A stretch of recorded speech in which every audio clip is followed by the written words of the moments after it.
Bismillahirrahmanirrahim. Assalamualaikum warahmatullahi wabarakatuh. Di sini kami dari kelompok F akan mempresentasikan hasil diskusi kami, di mana saya sebagai pemateri pertama atas nama Widiawati yang akan menyampaikan materi terkait dengan materi pertama, yaitu konsep penilaian hasil pembelajaran. Nah, pada Permendiknas nomor 27 tahun 2007 dan nomor 66 tahun 2013 tentang standar penilaian pendidikan ditemukan pengertian pendidikan adalah proses pengumpulan dan pengelolaan informasi untuk menentukan pencapaian hasil belajar peserta didik yang dilakukan secara sistematis dan berkesinambungan sehingga menjadi informasi yang bermakna. Nah, dengan berlandasan pada uraian tersebut, kita dapat membuat suatu pembahasan yang lebih pasti tentang penilaian pembelajaran, yaitu penilaian merupakan bagian integral yang proses pembelajaran sehingga tujuan penilaian harus sejalan dengan tujuan pembelajaran. Nah, sebagai upaya untuk mengumpulkan berbagai informasi dengan berbagai teknik, sebagian bahan pertimbangan penentuan tingkat keberhasilan proses dan hasil pembelajaran. Oleh karenanya, penilaian nanti hendaknya dilakukan dengan perencanaan yang cermat.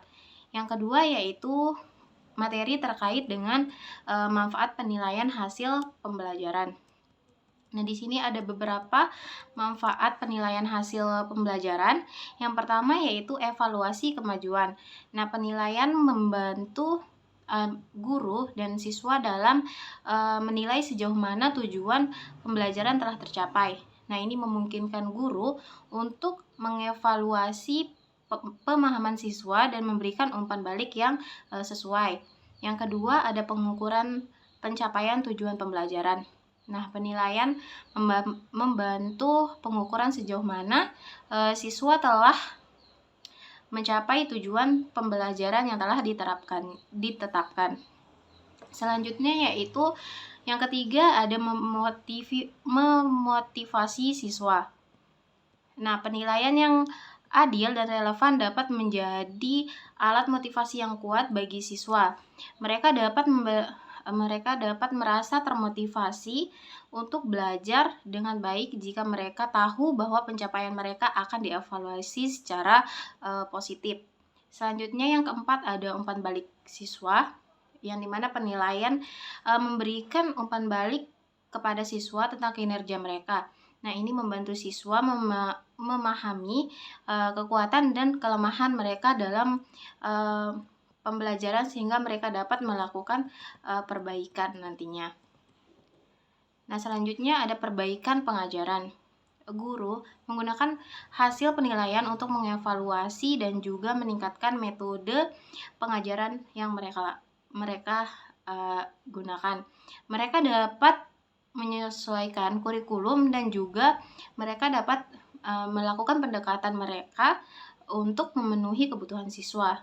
Selanjutnya yaitu pengambilan keputusan pendidikan. Penilaian hasil pembelajaran dapat digunakan oleh sekolah, distrik, negara, dan pengambilan keputusan pendidikan seperti pengembangan program, ada alokasi sumber daya, dan juga peningkatan sistem pendidikan. Manfaat selanjutnya yaitu menentukan perkembangan siswa. Nah, dengan melacak perkembangan siswa dari waktu ke waktu, penilaian membantu dalam menentukan apakah seorang siswa siap untuk maju ke tingkat berikutnya atau memerlukan bantuan tambahan yang lebih. Nah, selanjutnya yaitu evaluasi kualitas pendidikan.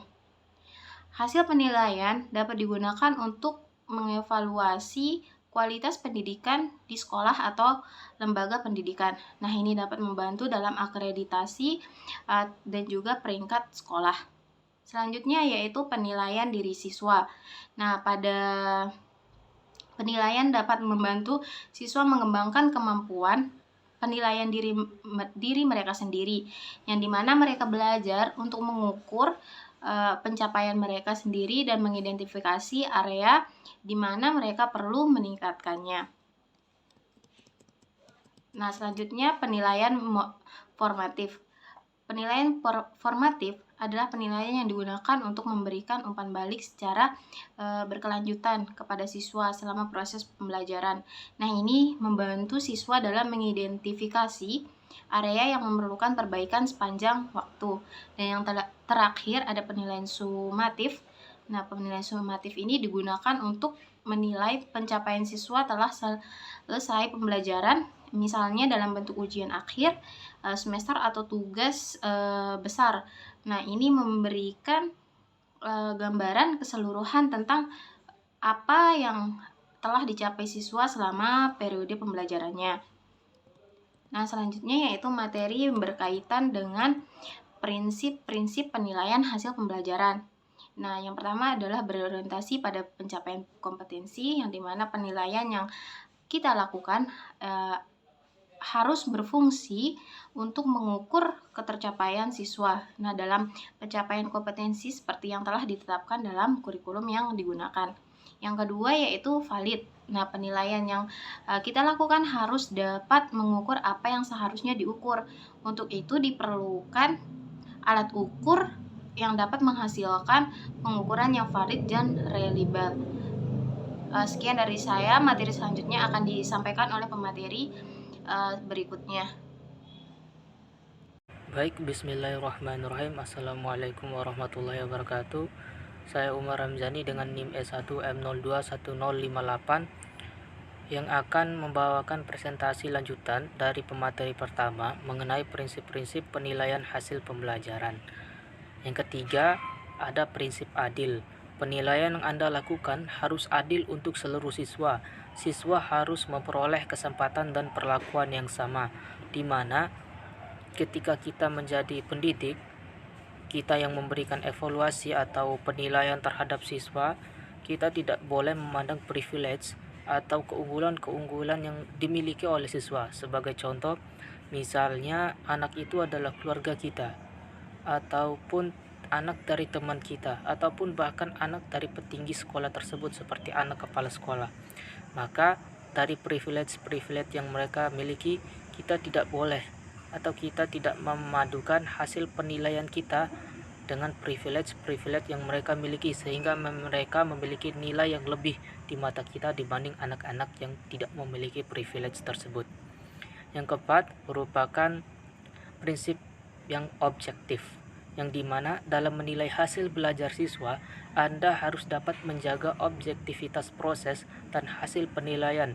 Objektivitas penilaian dipengaruhi oleh unsur subjektivitas penilai, dan unsur subjektivitas penilai itu berupa pedoman penskorang, tata tertib penilaian siswa tersebut sendiri, yaitu pola perilaku mereka dan tanggapan mereka, serta aspek-aspek yang menentukan objektivitas lainnya. Selanjutnya, poin yang kelima yaitu berkesinambungan.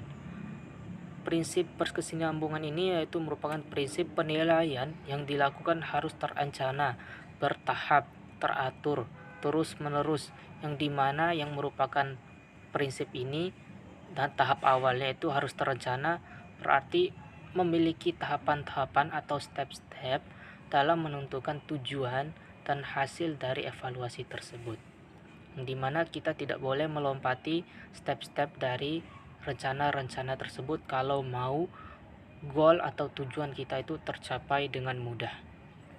Yang keenam yaitu menyeluruh, yang dimana prinsip menyeluruh ini dalam penilaian mengandung arti bahwa penilaian yang dilakukan harus mampu menilai keseluruhan kompetensi, yang dimana telah kita bahas di pertemuan kemarin atau hasil diskusi kemarin. Ada 3 aspek dalam menentukan IPK, indeks penilaian kumulatif dari siswa tersebut, atau indeks pencapaian dari kelulusan siswa tersebut, yaitu ada 3, yaitu penilaian kognitif, efektif, dan psikomotorik. Kita harus menilai keseluruhan dari 3 aspek tersebut dengan landasan dan tata cara dari masing-masing aspek penilaian tersebut.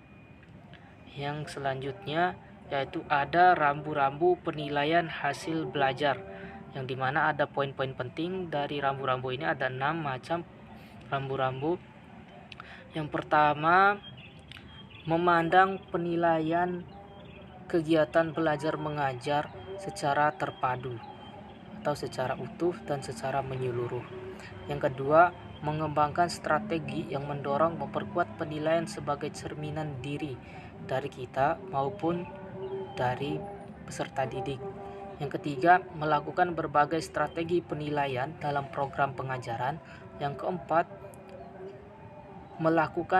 mempertimbangkan berbagai kebutuhan peserta didik. Yang kelima, mengembangkan dan menyediakan sistem pencatatan yang bervariasi. Yang keenam, mendidik dan meningkatkan mutu proses pembelajaran seefektif mungkin. Dari rambu-rambu ini, dari keenam poin rambu-rambu ini, kita harus taati dan kita harus menjadikannya patokan dalam penilaian kita, di mana rambu-rambu ini merupakan tahap-tahap ataupun aturan-aturan yang memang harus wajib ada dalam penilaian hasil belajar.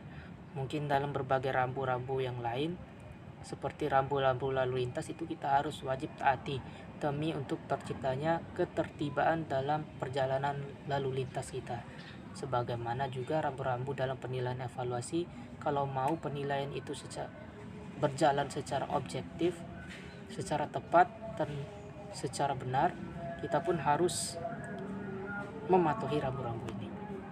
Selanjutnya, macam-macam teknik penilaian hasil belajar. Yang di sini ada beberapa poin penting, yaitu penilaian dalam bentuk tes, kedua penilaian dengan observasi, yang ketiga penilaian dengan penugasan atau portofolio, yang keempat penilaian produk, yang kelima penilaian dengan proyek atau tugas, yang kelima penilaian inventory. Yang dimana dari setiap aspek penilaian ini berbeda-beda, tergantung dari aspek apa yang mau kita nilai dan tergantung kurikulum apa yang sedang kita jalani. Tergantung semua arahan, tergantung dari aspek penilaian, dan tergantung dari semua kontribusi yang menyebabkan penilaian itu berbeda. Mungkin itu saja penyampaian dari materi saya. Selanjutnya aspek-aspek penilaian ini akan lebih jauh diterangkan oleh pemateri ketiga. Lebih dan kurangnya saya mohon maaf. Saya undur diri. Apabila ada salah kata atau tutur kata yang kurang menyenangkan, mohon dimaafkan. Wabillahi taufiq wal hidayah. Wassalamualaikum warahmatullahi wabarakatuh. Oke, baik, materi yang terakhir yaitu tentang rancangan model penilaian hasil pembelajaran pada mata pembelajaran kimia, yang akan saya sampaikan sendiri di sini sebagai pemateri ketiga. Jadi rancangan model penilaian hasil pembelajaran dalam mata pembelajaran kimia ini harus dirancang dengan cermat untuk mengukur pemahaman dan penguasaan siswa terhadap konsep-konsep kimia. Jadi yang perlu diperhatikan yang pertama yaitu tentang tujuan pembelajaran. Dalam merancang tujuan pembelajaran di sini kita harus menentukan tujuan pembelajaran yang jelas dan spesifik untuk setiap topik atau unit dalam mata pembelajaran kimia. Jadi tujuan ini harus mencakup pengetahuan, keterampilan, dan sikap yang diharapkan dari siswa. Yang kedua yaitu tentang kriteria penilaian, yang dimana kita harus identifikasi terlebih dahulu kriteria penilaian sesuai dengan tujuan pembelajaran yang sudah kita rancang. Misalnya kriteria penilaian dapat mencakup seperti pemahaman konsep, kemampuan menganalisis masalah kimia, keterampilan laboratorium, dan pemecahan masalah. Yang ketiga yaitu tentang instrumen penilaian. Dalam merancang instrumen penilaian ini sendiri, kita harus dapat memilih instrumen penilaian yang sesuai dengan kriteria penilaian. Jadi instrumen penilaian dalam kimia ini dapat mencakup seperti ujian tertulis, tugas proyek, praktikum laboratorium, presentasi, observasi, dan portofolio. Yang selanjutnya yang keempat yaitu tentang bobot penilaian. Dalam merancang bobot penilaian ini, kita harus dapat menentukan bobot atau nilai relatif dari setiap instrumen penilaian. Sebagai contohnya, ya mungkin kita ingin memberikan bobot nilainya itu lebih besar untuk ujian tertulis dibandingkan dengan tugas proyek dan lain sebagainya.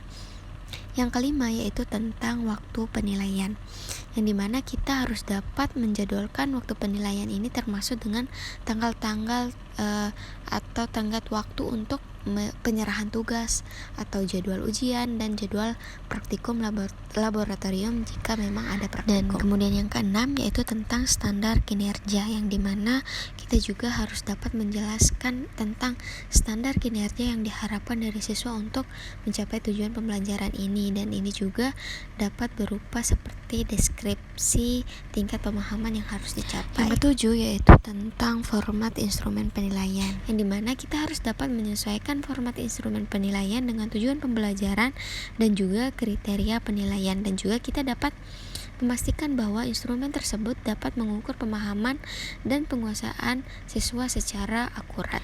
Dan yang kedelapan tentang transparansi, yang dimana kita dapat memberikan informasi yang jelas dan transparan kepada siswa tentang kriteria penilaian, bobot penilaian, dan harapan yang diharapkan dari mereka dalam pembelajaran. Dan yang terakhir yaitu rancangan dalam evaluasi berkala, yang dimana kita harus selalu melakukan evaluasi berkala terhadap model penilaian hasil pembelajaran. Kita dapat melakukan ini untuk memastikan bahwa pembelajaran itu efektif dalam mengukur pencapaian siswa dan mendukung proses pembelajaran. Sekian yang dapat kami sampaikan. Mohon maaf apabila ada kekurangan. Wassalamualaikum warahmatullahi wabarakatuh.